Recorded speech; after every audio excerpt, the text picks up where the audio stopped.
टुनटुनी, मुझे पैसे दे, मुझे आज दोस्तों के साथ शराब पीना है, दे जल्दी। आखिर मेरे पास पैसे कहाँ से आएंगे? पैसे नहीं है तो ये ले। कालू टुनटुनी को मारने लगा। ऐसे ही रोज टुनटुनी मार खाती रही। टुनटुनी जंगल में गरीब बच्चों के लिए एक स्कूल चलाती है। उसके स्कूल में करीब 5 अनाथ बच्चे पढ़ते हैं। वो लोग टुनटुनी से बहुत प्यार करते हैं। टुनटुनी भी उनसे बहुत ज्यादा प्यार करती है। गुड मॉर्निंग बच्चों, कैसे हो सब लोग? अच्छे हैं मैडम। मैडम, आज आप बहुत सुंदर लग रही हो। टुनटुनी स्कूल में सारे बच्चों के साथ हंसी मजाक करती रहती है। उसका बचपन से टीचर बनने का सपना था, लेकिन उसकी 18 साल की उम्र में ही जबरदस्ती उसकी शादी करवा दी। उसका पति कालू कौआ 1 नंबर का बेवड़ा निकला। टुनटुनी, मुझे पैसे दे, मुझे आज दोस्तों के साथ शराब पीना है, दे जल्दी। आखिर मेरे पास पैसे कहाँ से आएंगे? पैसे नहीं है तो ये ले। कालू टुनटुनी को मारने लगा। ऐसे ही रोज टुनटुनी मार खाती रही।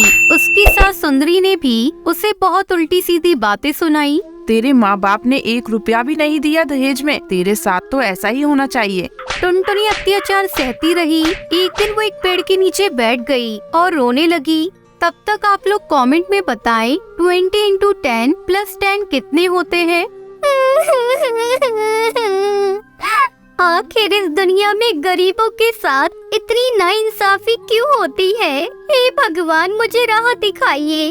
तभी टुनटुनी ने देखा कि एक छोटा सा बच्चा हाथ में किताब लेकर फुटपाथ पर बैठकर पढ़ाई कर रहा है। टुनटुनी ने उस बच्चे के पास जाकर पूछा, तुम्हारा नाम क्या है बेटा? तुम यहाँ ऐसे पढ़ाई क्यों कर रहे हो? मेरा नाम टुन्नू है। मैं अनाथ हूँ, भीख मांगता हूँ। मुझे पढ़ने का बहुत शौक है, लेकिन मुझ जैसे गरीबों को स्कूल में जगह कहाँ मिलती है, इसलिए मैं यहाँ ऐसे पढ़ रहा हूँ। ये सुनकर टुनटुनी की आंखों में नमी छा गई। उसने सोचा, अनाथ और गरीब होने का दुख मैं जानती हूँ, क्यों ना मैं ही इन लोगों को पढ़ाना शुरू करूँ। टुनटुनी ने वही किया। टुन्नू उसके जैसे और 2-3 बच्चों को ले आया। टुनटुनी ने पेड़ के नीचे उन अनाथ पक्षियों को पढ़ाना शुरू कर दिया। E for apple, B for ball। अच्छे से पढ़ाई करो सब लोग। इस दुनिया में हमें खुद से ही अपनी पहचान बनानी होगी। ऐसे ही पढ़ाई चलती रही। टुनटुनी हर रोज उन पक्षियों को पढ़ाती रही। ऐसे बच्चे पढ़ने लगे और कुल मिलाकर 5 बच्चे टुनटुनी के पास रोज पढ़ाई करने के लिए आने लगे। टुनटुनी भी मन लगाकर बच्चों को पढ़ाने लगी, लेकिन पेड़ के नीचे उसे बहुत सारी परेशानियों का सामना करना पड़ा। कभी बारिश में सब पक्षी भीग जाते थे। बहुत ठंड में पेड़ के नीचे बैठा तक नहीं जाता था। उधर टुनटुनी के ऊपर दिन पर दिन अत्याचार भी बढ़ने लगे। टुनटुनी, आज मुझे 2000 रुपए चाहिए। पैसे तो नहीं है। अच्छा, उन बच्चों को पढ़ाने के लिए तेरे पास पैसे हैं और मुझे शराब पिलाने के लिए तेरे पास पैसे नहीं है, ये ले। कालू टुनटुनी को मारने लगा। सुंदरी ने कहा, इस चिड़िया से शादी ही नहीं करवानी चाहिए थी। हर रोज घर के बाहर जाती है, इसके तो चरित्र में ही खोट है, खोट। ये बोलकर दोनों टुनटुनी को मारने लगे और फिर उसे घर से बाहर धकेल दिया। अब यहाँ कभी मत लौटना, समझी? मैं अपने बेटे की दूसरी शादी करवाऊंगी। हाँ। टुनटुनी रोती हुई वहाँ से चली गई और पेड़ के नीचे जाकर रोने लगी। तभी वो बच्चे आए। क्या हुआ मैडम, आप रो क्यों रही हो?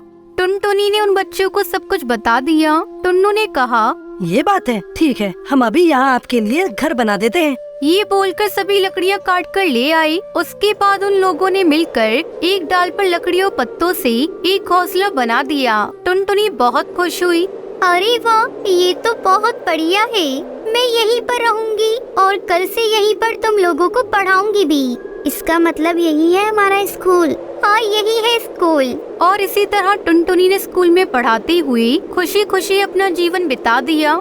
नदी के किनारे कुछ छोटे गांव बसे थे। वहाँ हर दिन बाजार लगता था, जहाँ पर पंछियों की भीड़ लगी रहती थी। उन्हीं गांव में से एक गांव चंदनपुर भी था, जहाँ टुन्नू नाम का एक चिड़ा अपना छोटा सा ढाबा चलाता था। पर कुछ दिनों से टुन्नू बहुत परेशान था, उसका ढाबा चल नहीं रहा था। टुनटुनी, हम रोजाना ढाबे पर मेहनत से खाना बनाते हैं, पर हमारे ढाबे पर अब आमदनी बहुत कम हो गई है। पता नहीं चंदनपुर गांव के ज्यादातर पक्षी शहर जाकर बस रहे हैं। अब भगवान जाने हमारा ये ढाबे का काम कब तक चलेगा। चिंता मुझे भी हो रही है।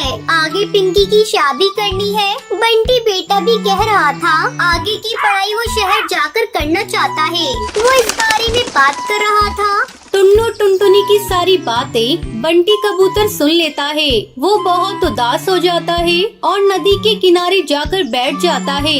उसकी आंखों में आंसू आ जाते हैं और वो रोने लगता है। माँ और बापू कितने परेशान हैं। मैं ऐसा क्या करूँ जिससे उनकी तकलीफ कम हो जाए। वो बेचारे चिंता में कितने परेशान रहने लगे हैं। हमारा ढाबा बंद हो गया तो हम क्या करेंगे।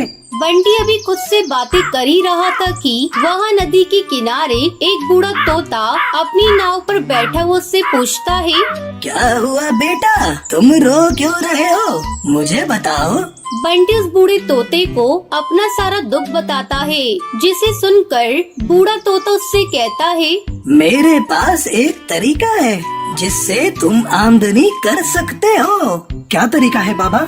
देखो बेटा, तुम और तुम्हारे पिता अगर नाव में खाना बनाकर आसपास के गांव में जा जाकर बेचो तो तुम्हारी अच्छी कमाई होगी, क्योंकि आसपास के सभी गांव में रोजाना बाजार लगता है और अच्छी खासी भीड़ रहती है।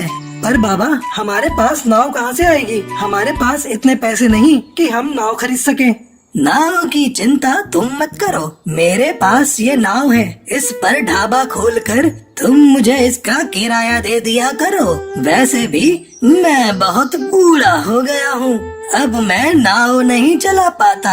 ये तुम्हारे काम आ जाएगी। तुम्हें ये नाव देकर मुझे किराया मिलता रहेगा और मेरा गुजारा हो जाएगा। हाँ, ये ठीक रहेगा बाबा। मैं अभी जाकर अपने बापू से इस बारे में बात करता हूँ। आपका बहुत बहुत धन्यवाद। बंटी घर आता है और अपने पिता से इस बारे में बात करता है। बात तो सही है, पर बहुत कुछ देखना पड़ेगा। हमें कुछ चीजें खरीदनी पड़ेंगी, मेहनत तो बहुत लगेगी। मुझे बंटी का तैरते हुए ढाबे का उपाय अच्छा लग रहा है। हम सब मिलकर काम करेंगे तो हो जाएगा। हमें बंटी बेटा की बात को मान लेना चाहिए। बापू, वैसे भी तो हमारा ढाबा चल नहीं रहा, एक बार ये भी करके देख लेते हैं। शायद भगवान की कृपा से हमारा नाव पर बना ढाबा चल पड़े। ठीक है, सब अगर यही चाहते हो तो हम ऐसा ही करेंगे। बंटी बेटा, तू मेरे साथ बाजार चल। हम नाव के ऊपर ढाबा बनाने का कुछ जरूरी सामान खरीद लाते हैं। टुन्नू और उसका परिवार मिलकर नाव पर ढाबा तैयार करते हैं। टुनटुनी और पिंकी तरह तरह के भोजन बनाकर तैयार करती हैं और सब कुछ उस बूढ़े तोता की नाव पे रख देते हैं। फिर वो एक गांव में खाना लेकर पहुंचते हैं। गांव के बाजार में पक्षी घूम रहे थे। नदी किनारे नाव पर बना ढाबा देखकर पक्षी हैरान रह जाते हैं और वहां आकर खाना खाने लगते हैं। अरे वाह, नाव पर ढाबा, ये तो बहुत बढ़िया और साफ सुथरा दिखाई दे रहा है। भाई, वैसे क्या क्या है खाने के लिए इस तैरते हुए ढाबे पर। हाँ, पनीर, बटर मसाला, मटर पनीर, पालक पनीर, रायता, दाल तड़का, दाल मखनी, लच्छा पराठा, तंदूरी रोटी और भी बहुत कुछ मिलेगा हमारे ढाबे पर, और वो भी सस्ते दामों पर गर्मा गर्म। हमारे ढाबे की स्पेशल थाली खाइए, उंगलियां चाटते रह जाएंगे। लाओ भाई लाओ, फिर तो 2 थाली हमारी भी लगा दो भाई। टुन्नू के ढाबे का खाना खाकर सचमुच ग्राहक बहुत खुश हुए। टुन्नू उसके बाद दूसरे गांव के लिए अपनी नाव लेकर चल पड़ा। सुबह से शाम तक वो अपनी नाव को लेकर अलग अलग गांव में गया और उसने वहां अपने परिवार के साथ मिलकर खाना बेचा। पहले ही दिन उनकी अच्छी कमाई हो गई। टुनटुनी, सचमुच आज हमें 5000 रुपए का मुनाफा हुआ है। गांव में बनी हमारी होटल पर तो हफ्ते भर में भी इतनी कमाई नहीं होती थी। ये सब मेरे प्यारे बेटे बंटी के कारण ही हुआ है। हाँ बेटा बंटी, अब हम नाव पर ही खाना बनाकर बेचेंगे। बापू, आप ही तो कहते हो कड़ी मेहनत एक दिन रंग जरूर लाती है। अब हमें रोजाना कड़ी मेहनत करनी होगी ताकि हम और आमदनी कर सकें। वैसे भला हो उन बूढ़े बाबा का, उन्होंने हमारी इतनी सहायता की। आप एक काम करो, बंटी के साथ जाकर आज उन्हें किराया दे आओ।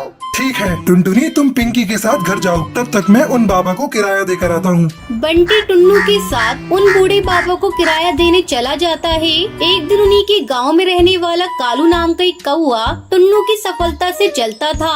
एक दिन टुन्नू जब बूढ़े तोता को किराया देकर आ रहा था, कालू से देख लेता है। टुन्नू इतना खुश कैसे हो सकता है? यह मेरे से अमीर हो सकता है। मैं ऐसा हरगिज नहीं होने दूंगा। मुझे इस टुन्नू का कुछ करना ही होगा। एक दिन टुन्नू के जाने के बाद कालू उस बूढ़े तोता के पास गया और उनसे बोला, मैंने देखा है कि टुन्नू तुम्हें इस नाव का किराया बहुत कम देता है। अगर तुम और ज्यादा पैसे कमाना चाहते हो तो मैं तुम्हें उससे दुगना किराया दे सकता हूँ। ठीक है, अगर तुम मुझे ज्यादा पैसे दे सकते हो तो कल सुबह आना और मेरी नाव ले जाना। अगले दिन क्या बात है, यहाँ सबने भीड़ क्यों लगा रखी है? लाओ बाबा, मुझे अपनी नाव दे दो। मैं टुन्नू से ज्यादा किराया लेकर आया हूँ। अब तो आप सबको सबूत मिल गया, ये कालू कितना बेईमान है। हमारे गांव में रहकर ऐसे बेईमान पक्षी दूसरों के घरों को बर्बाद करते हैं। मुखिया जी, क्या आपको लगता है ऐसे बेईमान लोग हमारे गांव में होने चाहिए? क्या रे कालू, किसी की सफलता पर जलना क्या अच्छी बात है? तेरे जैसे कौओं को यहाँ रहने का कोई हक नहीं है। अभी के अभी इस गांव से भाग जा, या फिर इस गांव में रहना है तो सुधर जा, वरना अपने नौकरों से कहकर तुझे इस गांव से दूर फेंकवा दूंगा, समझा? नहीं नहीं मुखिया जी, मुझे माफ कर दो। टुन्नू, मुझे माफ कर दो भाई, है मेरे से गलती हो गई थी। अगर आप इस गांव से मुझे निकाल दोगे तो मैं अपनी बीवी बच्चों को लेकर कहाँ जाऊँगा? मैं आज के बाद टुन्नू को कभी तंग नहीं करूँगा। कालू सबसे माफी मांगता है। उस दिन के बाद टुन्नू और टुनटुनी को वो कभी भी तंग नहीं करता।